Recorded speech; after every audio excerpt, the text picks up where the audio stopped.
शुभ सकाळ पिलामाने आजी तमन पई गोटे नुआ वीडियो आनिछु जोटा कि प्रश्न आउ उत्तर अछि। वर्षा विषय प्रथमे आमे प्रश्न उत्तर देखिबा।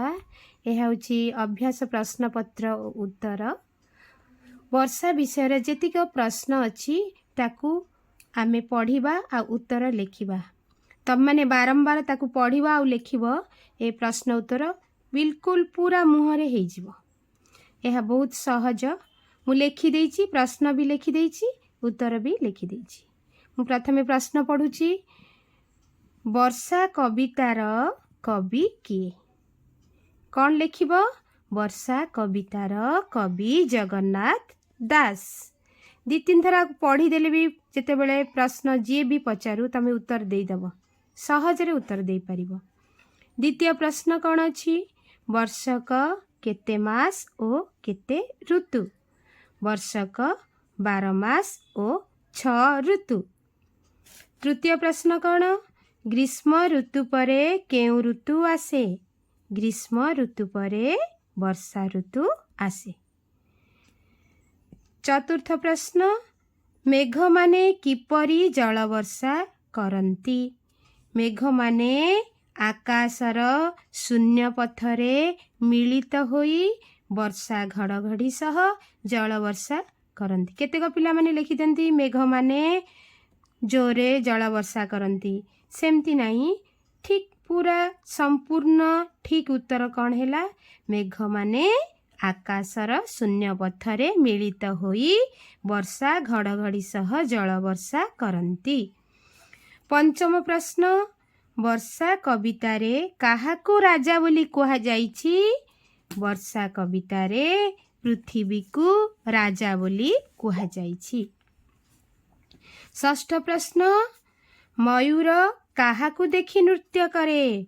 मयूर गिरिशिख को देखि नृत्य करे। तापरे वर्षा कवितार ए जो पूरा शॉर्ट आंसर जोटा कि मौखिक आंसर ऑब्जेक्ट टाइप मु लिखि देइछि। प्रभात अवकाश भी सही भली मु लिखि देउछि, करि देइछि। प्रश्न आ उत्तर प्रभात अवकाश कवितार कवि किए? एठी प्रभात अवकाश कवितार कवि वनमाली दास। के कवि वनमाली दास।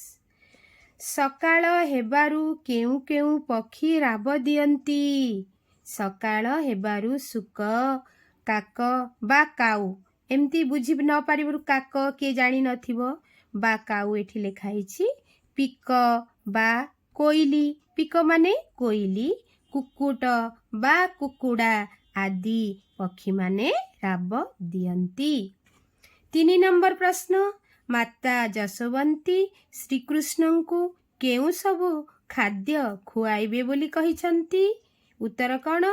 माता जसवंती श्रीकृष्ण को अमृत पानी कदली सहित लवणी, मु कहिथिली आगुरु अमृत पानी गोटे कदलीर नाम, ता सहित लवणी गोलाई अधाम राबिड़ी सर आदि खुआइबे बोली कहिसंती।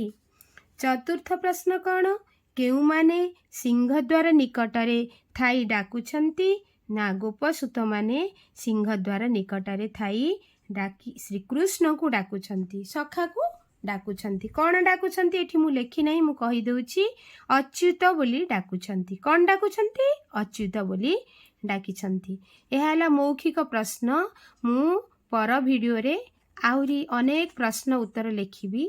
तब मैंने यह को पढ़, बारंबार पढ़ आउ लेख, लाइक भी करि पारो हैला।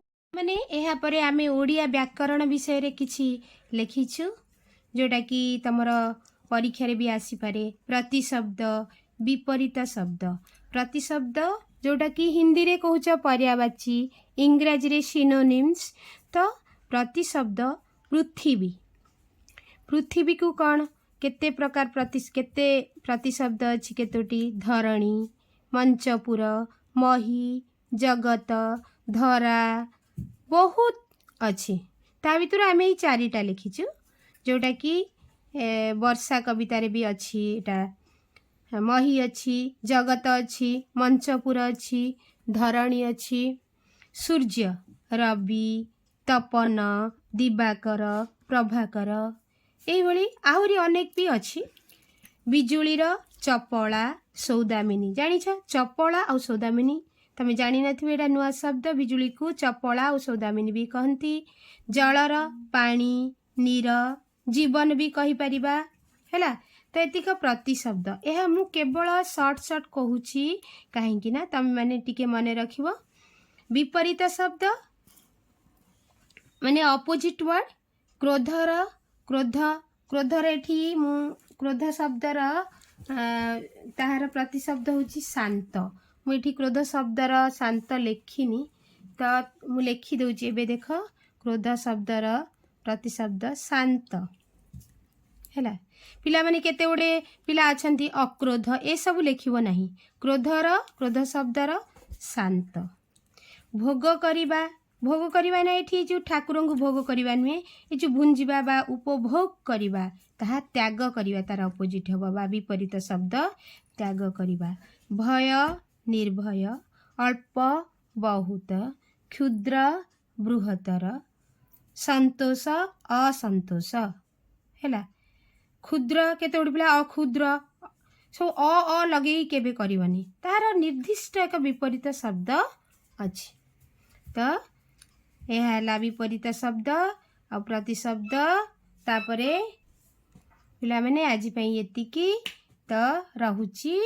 ସମସ୍ତେ ଲାଇକ୍ କରିପାର, କିନ୍ତୁ ପଢ଼ିବ ମନ ଦେଇକି, 2-3 ଥର ପଢ଼ିବ ଆଉ ଲେଖିବ।